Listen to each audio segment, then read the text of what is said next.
नसीब विधना कवना कलाम से दुख लपटाइल बाटे आखिर काहे हमसे।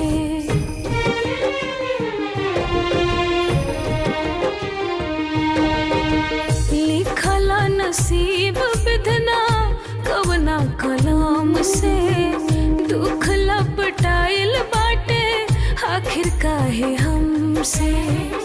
सुखवा के दिन दूरे छूटल बा हो, सुखवा के दिन दूरे छूटल बा। दुख के पहाड़ सर पे टूटल बा।